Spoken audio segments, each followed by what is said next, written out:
لنهتدي لولا أن هدانا الله لقد جاءت رسل ربنا بالحق الصلاة والسلام على النبي الأمي العربي القرشي المكي المدني البطحي الابتهي التهامي الدافع جيشات الأباطيل والدامغ صولات الأزاليل مولن الحق بالحق أبي القاسم محمد وآلہ الطیبین الطاہرین المعصومین المظلومین الذین اذھب اللہ عنہم الرجس وطہرہم تطہیرا ولعنۃ اللہ علی اعدائہم اجمعین من الآن الی یوم الدین اما بعد فقد قال علی علیہ السلام لا يقاس بآل محمد صلی اللہ علیہ وآلہ من هذه الأمة أحد هم اساس الدین و عماد الیقین صلوات بھیجو اللہم صلی اللہ علیہ محمد۔ بزرگان محترم و دوستان عزیز، یہ دن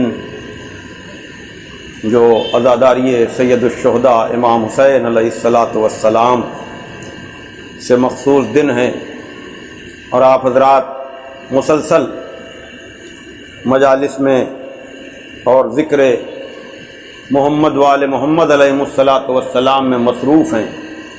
ایک مجلس سے دوسری مجلس میں نے اسی مناسبت سے آپ کے سامنے خدائے فصاحت، مولائے بلاغت، غالب علی کل غالب، مطلوب کل طالب، حضرت علی ابن ابی طالب علیہ السلام کی زبان مبارک پر جاری ہونے والے ایسے الفاظ کو گفتگو کا ذریعہ بنایا ہوں کہ جہاں مولائے کائنات آل محمد کا تعارف کراتے ہوئے ارشاد فرما رہے ہیں کہ امت کے کسی فرد کو آل محمد پہ قیاس نہیں کیا جا سکتا۔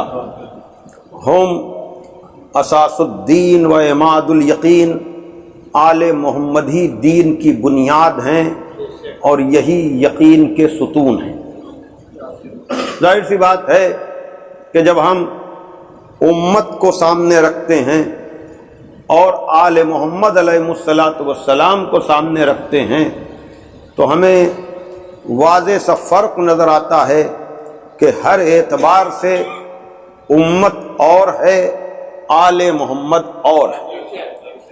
اس لیے کہ چاہے آپ علم لے لیں، سخاوت لے لیں، شجاعت لے لیں، رفعت و بلندی لے لیں، ہر اعتبار سے آپ کو آل محمد امت سے الگ نظر آئیں گے۔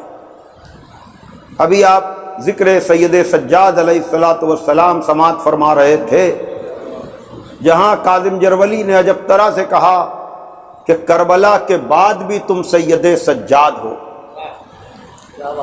کربلا کے بعد بھی تم سید سجاد ہو، دوسرا ہوتا تو کہہ دیتا خدا کوئی نہیں۔ یعنی جہاں چھوٹی چھوٹی مصیبتوں پر انسان خدا سے شکوہ کرنے لگتا ہے، کربلا جیسی مصیبت کے گزر جانے کے بعد اگر ایک طرف امام کا یہ ذکر آپ سنتے ہیں کہ وہ ساری زندگی گریہ کرتے رہے، تو دوسرا رخ بھی ان کی زندگی کا یہ ہے کہ زین العابدین بھی یہی ہیں، سید الساجدین بھی یہی ہیں۔ صلوات بھیجے محمد وآل محمد۔ عبادت کرنے والوں کی زینت بھی یہ ہیں اور بہت زیادہ سجدہ کرنے والوں کے سردار ہیں۔ سجاد مبالغے کا صیغہ ہے، ایک ہے ساجد سجدہ کرنے والا، سجاد بہت زیادہ سجدہ کرنے والوں کو کہا جاتا ہے، اور سید کہتے ہیں سردار کو۔ امام کا لقب ہے سید سجاد، یعنی بہت زیادہ سجدہ کرنے والوں کے سردار۔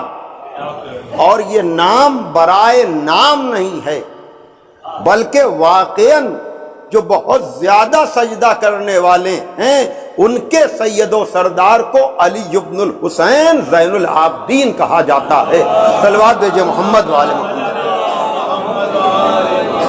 اور یہی نہیں، یقیناً وہ امام حسین کے امتحان کی منزل تھی کہ جو انہوں نے کربلا میں انجام دی، لیکن تاریخ امامت میں جس منزل پر یہ چوتھا امام ذمہ داریوں کو لے رہا ہے، وہ ایسا کوئی بھی موقع اب تک تاریخ امامت میں نہیں آیا۔ لیکن اس امام نے بتایا کہ شکوہ کرنے والے تو زیادہ ملیں گے، لیکن شکر کرنے والے آل محمد ملیں گے، اور یہ وہ وراثت ہے جو چوتھے امام تک آ رہی ہے۔ اگر آپ تاریخ امتحانات کو دیکھیں گے تو جناب ابراہیم کا امتحان بہت ہی کھلا امتحان کہا جاتا ہے، بلاء المبین۔ بلا کا لفظ ہمارے یہاں اچھے معنی میں استعمال نہیں ہوتا، لیکن عربی میں بلا کہتے ہیں امتحان کو، ابتلا، مبتلا، یہ سب اسی لفظ بلا سے نکلا ہوا ہے۔ تو جناب ابراہیم کے امتحان کو جب انہوں نے بیٹے کی گردن پہ چھری رکھی تو آواز پروردگار آئی، یہ کھلا ہوا امتحان، لیکن ہمارا خلیل اس امتحان میں پورا اترا۔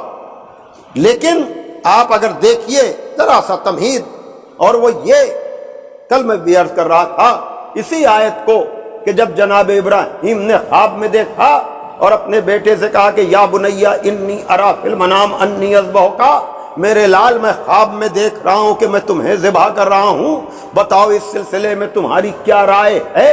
تو جناب اسماعیل نے کہا ابا تفعل ما تؤمر ستجدنی انشاءاللہ من الصابرین، اے بابا آپ کو جو حکم ملا ہے آپ اس پر عمل کیجئے، انشاءاللہ آپ مجھے صبر کرنے والوں میں سے پائیں گے۔ لیکن جب موت کی آغوش میں جانا تھا یا اپنے کو موت کے لیے آمادہ کرنا تھا اسماعیل کو، تو اسماعیل اس امتحان کو امتحان سمجھ کر، مصیبت سمجھ کر امتحان کو صبر کی بات کر رہے تھے۔ لیکن جب چوتھے امام کے دادا علی ابن ابی طالب علیہ السلام سے کہا گیا، پیغمبر نے کہا کہ اے علی، خدا نے یہ حکم دیا ہے کہ میں ہجرت کر جاؤں مکے سے، تم میرے بستر پر سو جاؤ، تو تاریخ میں ہے کہ سجدہ شکر ادا کیا۔ دیکھیے وہاں بھی چھری کی دھار کے نیچے جانا ہے، یہاں بھی ننگی تلواروں میں سونا ہے، لیکن یہ فرق ہے۔ اور یہیں پر ہم یہ کہتے ہیں کہ امت محمد میں خالی گنہگار کلمہ پڑھنے والے نہیں ہیں، بلکہ امت محمد میں معصوم انبیاء بھی ہیں، اور ان انبیاء میں بزرگ ترین نام ہے جناب ابراہیم و اسماعیل کا۔ وہ جناب اسماعیل امتحان کو مصیبت سمجھ کر صبر کی بات کر رہے ہیں، اور یہ چوتھے امام کا دادا امتحان کو نعمت سمجھ کر سجدہ شکر کر رہا ہے۔ صلوات دیجئے محمد وآل محمد۔ ایک اور صلوات بھیج دیجئے آپ۔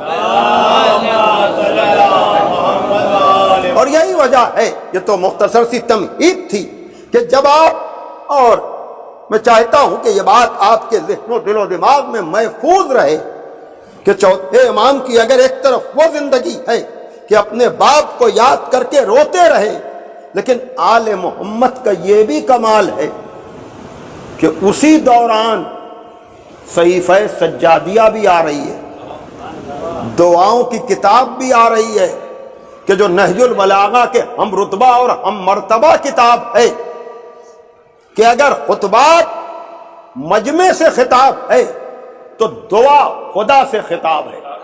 توجہ مائیے گا، دعا اللہ سے گفتگو کا نام ہے۔ دادا نے اگر بگڑے ہوئے ماحول میں مجمع سے خطاب کر کے بتایا کہ تمہاری مخالفت ہمارے علم میں یا ہمارے عمل پہ اثر انداز نہیں ہوتی، وہی انداز پوتے نے اپنایا کہ تمہارے مصائب یا تمہارے مظالم ہمارے خدا سے رشتے سے منقطع ہمیں نہیں کرتے ہیں۔ صلوات دے کہ محمد والے توجہ فرمائیے گا، اس لیے کہ جب ہمارے اور آپ کے پہلے امام علی ابن ابی طالب علیہ السلام سے کسی شخص نے سوال کیا کہ یا علی اسلام کو 2 جملوں میں سمجھا دیجئے، تو کہا کہ اسلام نام ہے اطاعت خالق کا اور شفقت مخلوق کا، یعنی نہ خدا سے رشتہ ٹوٹے نہ بندوں سے رشتہ ٹوٹے۔ تو بگڑے ہوئے حالات میں نہج البلاغہ کے خطبے گواہ ہیں کہ علی نے مخلوق سے رشتہ نہیں توڑا، اور چوتھے امام کی دعائیں گواہ ہیں کہ مصیبتوں کے پہاڑ ٹوٹنے کے بعد بھی انہوں نے خدا سے رشتہ نہیں توڑا۔ صلوات دے کہ محمد والے۔ اور اگر ظاہر سی بات ہے کہ یہ دونوں کتابیں اگر آپ پڑھیں گے، اور میں ہمیشہ یہ گزارشات آپ حضرات کے سامنے کرتا رہتا ہوں کہ چند کتابیں ہیں کہ جو آدمی کے گھر میں ہونی بھی چاہیے اور اس کا مسلسل مطالعہ اور اس کی تلاوت بھی ہونی چاہیے۔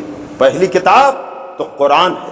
کیوں قرآن؟ اس لیے کہ پیغمبر نے کہا میں تم میں 2 گراں قدر چیزیں چھوڑے جا رہا ہوں، ایک اللہ کی کتاب، دوسرے میری اطرت جو میرے اہل بیت ہیں، دوسری طرف نہج البلاغہ، اور پھر تیسری یہ کتاب جسے صحیفہ سجادیہ اور صحیفہ کاملہ کہا جاتا ہے، کہ جہاں آپ کو پتا چلے گا کہ اتنی مصیبتوں کے بعد بھی میں نے بڑا وقت آپ کا لیا کہ جب آپ دیکھیں گے کہ یزید یہ سمجھ رہا تھا کہ ہم نے ان اہل بیت پر اتنے مصائب کے پہاڑ توڑے کہ اب یہ سوچ بھی نہیں سکیں گے بولنے کا کیا سوال۔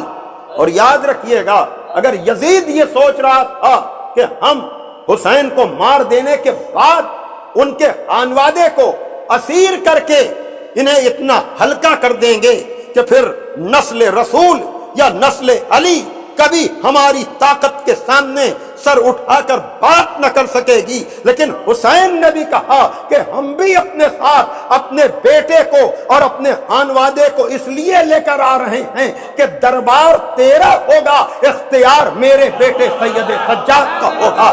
صلوات دے محمد والے محمد۔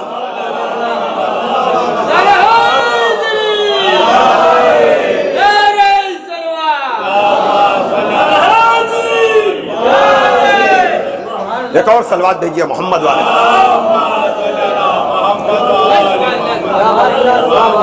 تو مجلس کس رخ پر جا رہی آپ اندازہ کر رہے ہیں، دیکھیے آپ مسلسل مجلسیں کر رہے ہیں، یقیناً آپ کے اوپر احساس تھکن بھی ہے، ضعف بھی ہے، کمزوری بھی ہے، گرمی کا اثر بھی ہے، لیکن کیا کہنا ان آل محمد کا۔ میں آپ کو مصائب کے باب میں لے نہیں جانا چاہتا ہوں، لیکن چونکہ مسلسل مجلسیں آپ سن رہے ہیں اس لیے ایک تاثر آپ کے ذہن میں پیدا ہو جائے کہ میں کیا کہنا چاہ رہا ہوں کہ ایسی مصیبتوں سے گزرنے کے بعد، ایسے مصائب سے گزرنے کے بعد، ایسے آلام سے گزرنے کے بعد، ایسے مقتل سے گزرنے کے بعد، ایسی لاشوں سے گزرنے کے بعد کوفے میں جا کر کے خطبہ دینا، شام میں جا کر کے خطبہ دینا، اور پھر یزید کے ارادوں کو اس طرح سے ناکام بنا دینا کہ کربلا تک تو میرے باپ سے تو مطالبہ بیعت کر رہا تھا، میں تو تیرے دربار تک آ گیا ہوں، اب ہمت ہے تو مجھ سے بیعت مانگ۔ صلوات دے کہ محمد والے محمد۔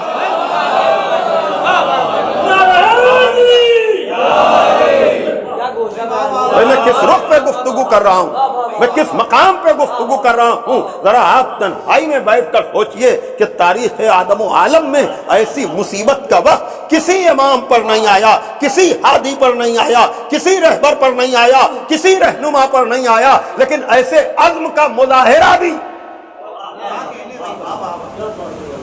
طے کر گیا مسافر بیمار راہ شام۔ ایک صلوات دیجیے ذرا محمد والے محمد۔ یہ کون راہ شام سے گزرا ہے ننگے پاؤں، یہ کون راہ شام سے گزرا ہے ننگے پاؤں، کہ رستہ تمام خونے کفے پاسے لال ہے. سنیے گا یہ کون راہ شام سے گزرا ہے ننگے پاؤں کہ رستہ تمام خونے کفے پاسے لال ہے. طے کر گیا مسافر بیمار راہ شام، طے کر گیا مسافر بیمار راہ شام. دنیا سمجھ رہی تھی کہ چلنا محال ہے.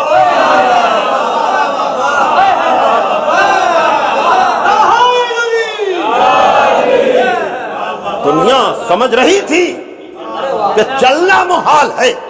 یہاں چلنے کا تصور نہ ہو، وہاں یزیدیت کو چیلنج کر رہے ہیں چوتھے امام.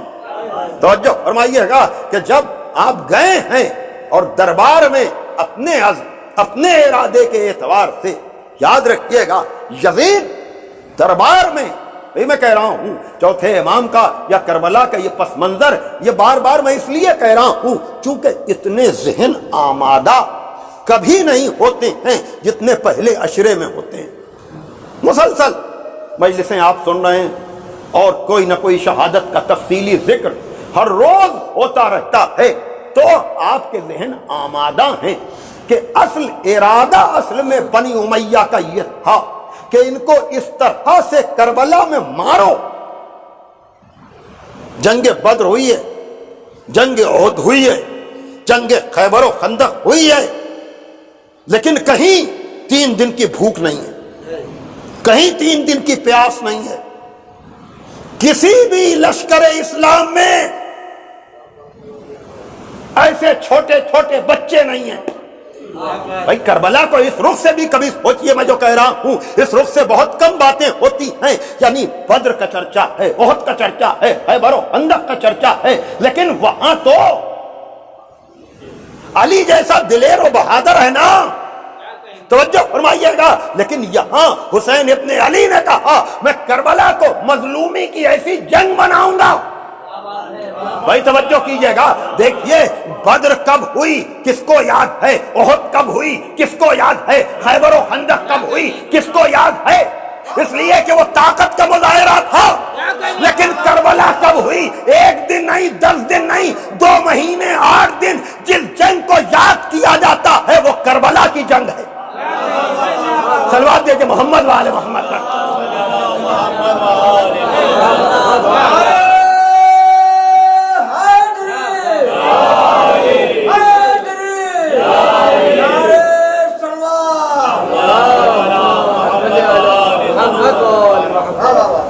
آپ بتائیں بدر کے لیے ہے کوئی اشرا؟ احد کے لیے ہے کوئی اشرا؟ خیبر و خندق کے لیے ہے کوئی اشرا؟ ہاں ایک ایک تقریریں اور وہ بھی خوشی کے اعتبار سے ہوتی ہیں. توجہ فرمائیے گا. لیکن ان ساری جنگوں میں ملاوٹ ہے. بھائی توجہ کیجئے گا. کیا ہے کوئی جو کہے کہ سارا لشکر اسلام جنتی بدر کا؟ ارے میں کچھ کہہ رہا ہوں، توجہ فرمائیے گا. احد کے لیے کیا خیال ہے؟ خیبر و خندق کے لیے کیا خیال ہے؟ صفین و جمل میں ہیں سب علی کے ساتھ، لیکن کیا وہاں باغی نہیں ہے؟ کیا وہاں نیزوں کے قرآن بلند ہونے پر نیزوں پر لشکر علی والے کا دھوکہ نہیں کھا گئے؟ وہی توجہ کیجئے گا. یہ صرف کربلا ہے جہاں حسین ناز کر رہے ہیں کہ جیسے ہمیں ملے ویسے نہ میرے نانا کو ملے، ویسے نہ میرے بابا کو ملے، ویسے نہ میرے بھائی کو ملے. یہ ہیں تو 72 جن کے سن و سال میں تو فرق ہے، لیکن جن کے ارادوں میں کوئی فرق نہیں ہے، جن کے عزم میں کوئی فرق نہیں ہے، اور پھر ان کو اسیر بنایا گیا. اور جنگوں میں عورتوں کا ذکر ہی نہ ملے گا. اگر مل بھی جائے تو اس طرح سے نہ اسیری ہے نہ بے ردائی ہے. لیکن یہاں مظلومی کی ساری داستانیں کربلا میں لکھ دی گئیں، لیکن سید سجاد کے عزم میں کوئی کمی نہیں آتی، ان کے ارادے میں کوئی فرق نہیں آتا. سید سجاد نے کہا کہ میں اسی دربار یزید میں جا کر کے عطائے پروردگار کا ذکر کروں گا اور بکے ہوئے خطیب کو روکوں گا، خود منبر پر جاؤں گا اور عطائے پروردگار کا ذکر اس طرح سے کروں گا کہ ایھا الناس اوتینا ستہ وفضلنا بسبع، اے لوگو 6 چیزیں ہمیں عطا کی گئیں، 7 چیزوں میں ہمیں فضیلت دی گئی۔ علم ہمیں عطا کیا گیا، حلم ہمیں عطا کیا گیا، بزرگی ہمیں عطا کی گئی، سماحت ہمیں عطا کی گئی یعنی بزرگی ہمیں عطا کی گئی، فصاحت ہمیں عطا کی گئی، شجاعت ہمیں عطا کی گئی، اور مومنین کے دلوں میں ہماری محبت رکھی گئی۔ اور کیا ملا ہمیں؟ فضیلت کن چیزوں میں دی گئی کہ نبی ہم میں سے ہے، من النبی، نبی ہم میں سے ہے، من الصدیق، صدیق ہم میں سے ہے، من الطیار، طیار ہم میں سے ہے، منا سیدہ شباب اہل الجنہ یا منا سبطہ ہذہ الامہ، اس امت کے سبطین ہم میں سے ہیں، عالمین کی عورتوں میں جو سب سے بہتر ہے وہ ہم میں سے ہے، وہ منا مہدیہا ہذہ الامہ، اور اس امت کا جو مہدی ہے وہ ہم میں سے ہے۔ کہ یزید تو نسل امامت کو ختم کرنا چاہتا ہے، لیکن یہ تیری خام خیالی ہے، دیکھ میں بھی بچ کے آ گیا ہوں اور اس امت کا مہدی بھی ہم میں سے ہے۔ صلوات دیجئے محمد و آل محمد۔ ہاں عزیزان محترم، یہ سید سجاد ہیں جنہوں نے وہاں جا کر بتایا ہے، لیکن یاد رکھیے گا اگر ایک طرف عزم ہے، ایک طرف حوصلہ ہے، ایک طرف ہمت ہے، تو دوسری طرف سید سجاد کا وہ گریے والا انداز بھی ہے۔ بس زیادہ زحمت میں آپ کو نہیں دوں گا، اس لیے کہ آپ منتظر ہیں۔ آج کی تاریخ کی مناسبت سے میں کہہ سکتا ہوں کہ یقیناً سید سجاد کے غم کو کون سمجھے، ان کی مصیبتوں کو کون جانے، کہ جہاں شاعر کہتا ہے کہ زخموں پہ زخم پا چکے بس ہے حسین بس، تیروں پہ تیر کھا چکے بس ہے حسین بس، لاشوں پہ لاشیں لا چکے بس ہے حسین بس، ہم تم کو آزما چکے بس اے حسین بس، اب سر کو جھکا دو خنجر بیداد کے لیے، کچھ امتحان چھوڑ دو سجاد کے لیے۔ ہاں عزیزو، آپ، یہ میری بنیادی فکر ہے، 10 دنوں میں 72 کا ذکر نہیں کر پاتے، اہتمام ہے، انتظام ہے، لیکن ہائے وہ چوتھا امام،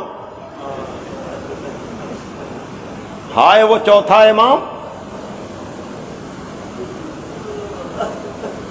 کہ جس نے، یاد رکھیے گا یہ بیماری بھی اس لیے تھی تاکہ نسل امامت باقی رہے، ورنہ کوئی نہ ہوتا جو کربلا آپ تک پہنچاتا۔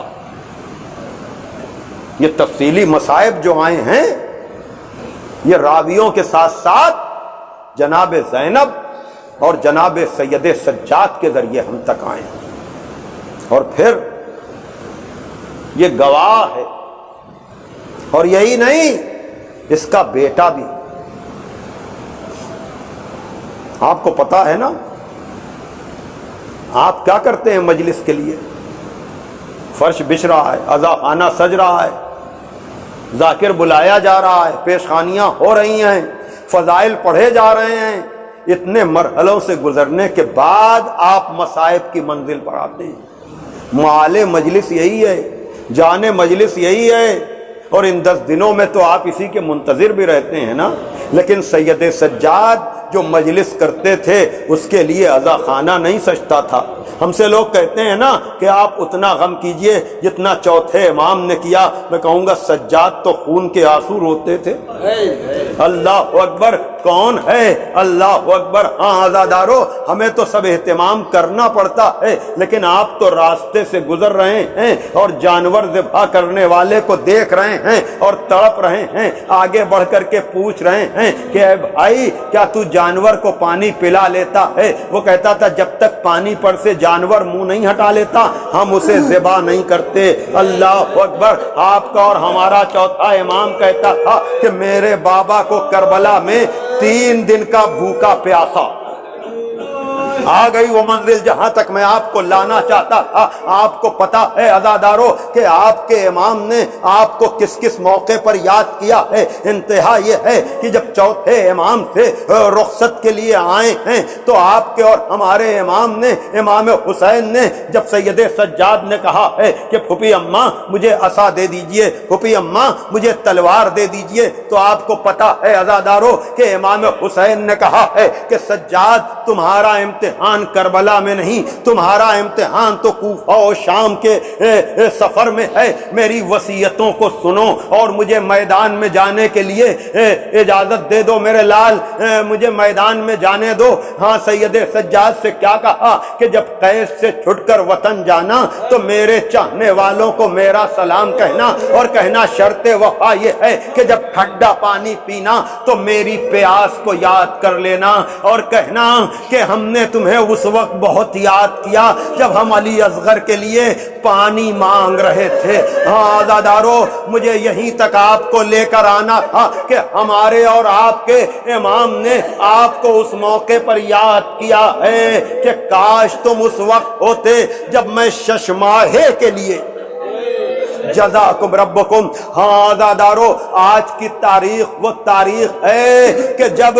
کہیں اون محمد کا تذکرہ ہوتا ہے اور کہیں جناب علی اصغر کا ذکر ہوتا ہے، ہاں عزادارو تو میرا دل چاہتا ہے کہ میں 6 ماہے کا تذکرہ کروں، میں اس حسین کے بیٹے کا ذکر کروں کہ جس کی یاد آپ روز عاشور اعمال کی شکل میں بھی انجام دیتے ہیں۔ آپ کرتے ہیں نا عمل، 7 دفعہ آگے جاتے ہیں، 7 دفعہ پیچھے آتے ہیں، زبان پہ کیا ہوتا ہے؟ انا للہ و انا الیہ راجعون، رضا بقضائہ و تسلیما لامرہ۔ ہاں عزادارو لیکن آپ کے ہاتھوں پہ کوئی لاشا نہیں ہوتا، لیکن آئے حسین، آپ کو پتا ہے علی اصغر کو حسین کس لیے لائے تھے؟ اس لیے کہ جب چلے ہیں مدینے سے علی اصغر آغوش صغرا چھوڑ نہیں رہے تھے تو کیا کہا تھا بی بی زینب نے کہ بھیا اصغر آغوش صغرا چھوڑ نہیں رہے ہیں، گئے تھے کان میں چپکے سے کچھ کہا تھا، علی اصغر ہمک کر ماں کی آغوش میں آ گئے تھے۔ عزادارو پتہ نہ چل پاتا کہ باپ نے بیٹے کے کان میں کیا کہا تھا، لیکن جب کربلا میں حسین نے آواز دی حل من ناصر ینصرنا حل من مغیث یغیثنا، کیا ہے کوئی جو میری مدد کرے، کیا ہے کوئی جو میری اعانت کرے؟ ایک مرتبہ خیمے سے رونے کا شور بلند ہوا، امام حسین نے گھوڑے کو خیام کی طرف موڑا، در خیمہ پر آئے، کہا یا اختی زینب، اے میری بہن زینب، میری زندگی میں رونے کا کیا سوال؟ کہا بھیا آپ کی آواز میں اتنا درد تھا کہ علی اصغر نے اپنے کو جھولے سے گرا دیا۔ کہا لاؤ لاؤ میرا خون ہے، میں اس کے مقصد کو سمجھ گیا۔ ایک مرتبہ حسین نے علی اصغر کو لیا ہے، یہ کون اصغر ہیں جن کو شب عاشور تک غش پہ غش آ رہے تھے، لیکن آواز امام کا یہ اثر ہوا کہ ایک مرتبہ کا لاؤ میں اسے لے کر جاؤں گا۔ ہاں عزادارو ابا کا سایہ کیا، دشمن یہ سمجھا کہ شاید حسین قرآن چھپا کر لا رہے ہیں، ایک بلندی پر گئے، کہنے لگے اے کوفیوں، اے شامیوں، اگر تمہارے زام ناقص میں ہم سے تمہیں کوئی اختلاف ہے تو اس بچے کی ماں کا دودھ خشک ہو گیا ہے، اسے تم پانی پلا دو۔ جب کوئی فرق نہ پڑا تو ایک مرتبہ علی اصغر کو جلتی ہوئی زمین پہ لٹا دیا۔ عزادارو اب یہ دوسرا سال آ گیا ہے کہ آپ جلوس نہیں نکالیں گے، لیکن جب آپ جلوس نکالتے ہیں تو سرو پا برہنا عاشور کے دن تعزیے کے ساتھ جاتے ہیں نا، آپ کے پیروں کی کھال سخت ہوتی ہے لیکن اس گرمی میں آپ کے پیروں میں جلن محسوس ہوتی ہے، لیکن ہائے وہ 6 مہینے کا بچہ، وہ نرم نرم کھال حسین حسین نے بچے کو جلتی ہوئی زمین پہ لٹایا، تب بھی جب ان پر کوئی اثر نہ ہوا، ایک مرتبہ حسین نے علی اصغر کو اٹھایا، کہا میرے لال تم بھی تو حجت خدا کے فرزند ہو، اپنی حجت ان پر تمام کر دو۔ ہاں آزادارو، ایک مرتبہ علی اصغر نے پپڑائے ہوئے ہونٹوں پر سوکھی ہوئی زبان پھیری، جو کام اب تک تیروں نے نہیں کیا تھا، تلواروں نے نہیں کیا تھا، وہ کام علی اصغر کے اس عمل نے کیا۔ جیسے ہی علی اصغر نے پپڑائے ہوئے ہونٹوں پر سوکھی ہوئی زبان پھیری، فوج عادہ میں تلاطم برپا ہو گیا۔ سب کہنے لگے ہاں ہاں حسین سچ تو کہتے ہیں، اس بچے کی خطا کیا ہے؟ یہی وہ وقت تھا جب پسرے سعد نے آواز دی، آئینہ آئینہ ہرملا، ہرملا کہاں ہے؟ قطع سخن کر دے، صفوں کو چیرتا ہوا ہرملا آیا، تین بھال کا تیر چلائے کمان میں جوڑا۔ ہاں آزادارو، نشانہ لیا، ہاتھ کاپا، تیر گرا۔ جب 3 دفعہ ایسا ہی ہوا، کسی نے پوچھا ہے ہرملا تو تو عرب کا سب سے بڑا تیر انداز ہے، یہ تجھے کیا ہو گیا ہے؟ کہا ارے جب بھی میں نشانہ لیتا ہوں، کبھی رسول خدا، کبھی علی مرتضی، کبھی کوئی نقاب پوش بی بی آتی ہے اور کہتی ہے میرے بچے کی جزاکم ربکم۔ ہاں آزادارو، ایک مرتبہ تیر چلا، تیر سے شعبہ، علی اصغر کا گلا، حسین کا بازو۔ ایک مرتبہ حسین ابن علی کے سامنے بچہ منقلب ہو گیا، فن قلب الصبی علی یدی الامام، علی اصغر باپ کے ہاتھوں پر منقلب ہو گئے۔ اب ایک مرتبہ حسین نے کہا بسم اللہ و باللہ و فی سبیل اللہ و علی ملت رسول اللہ۔ علی اصغر کے گلے سے تیر نکالا، تیر کا نکلنا تھا، خون کا فوارہ چھوٹا۔ حسین ابن علی نے خون اصغر کو اپنے ہاتھ میں لیا، چاہا کہ آسمان کی طرف پھینکیں، آواز آئی حسین پانی نہیں برسے گا، چاہا کہ زمین کی طرف پھینکیں، کہا دانا روئیدہ نہ ہوگا۔ یہ احسان ہے حسین ابن علی کا انسانیت کے اوپر۔ ایک مرتبہ خون کو چہرے پر ملا، کالی اصغر گواہ رہنا، میں اپنے نانا سے اسی طرح جا کر ملاقات کروں گا۔ باپ سرخ رو ہو گیا، اب علی اصغر کو لے کر چلے، در خیمہ پر پہنچے، آواز دی رباب، بی بی رباب تو نہ نکلی، بی بی سکینہ نکل کر آئیں۔ منظر کیا ہے؟ علی اصغر حسین کے ہاتھوں پر ہیں، سکینہ سامنے کھڑی ہوئی کہہ رہی ہیں بابا علی اصغر کو پانی پلا لائے، ہم پیاسے رہ گئے بابا۔ نظریں جھکی ہیں، جواب نہیں دیتے۔ ایک مرتبہ کا ہاں میرے بھیا کو کئی دنوں کے بعد پانی ملا، میرے بھیا کو نیند آ گئی ہوگی، کوئی جواب نہ ملا۔ آگے بڑھی، ابا کا دامن ہٹایا، چیخ مار کر پیچھے ہٹی، کہا پھوپھی اماں میرا اصغر، واہ علی اصغرا، واہ حسینا، واہ مظلوما، الا لعنت اللہ علی القوم الظالمین، سیعلم الذین ظلموا ای منقلب، سیعلم الذین ظلموا ای منقلب ینقلب۔ ماتم حسین۔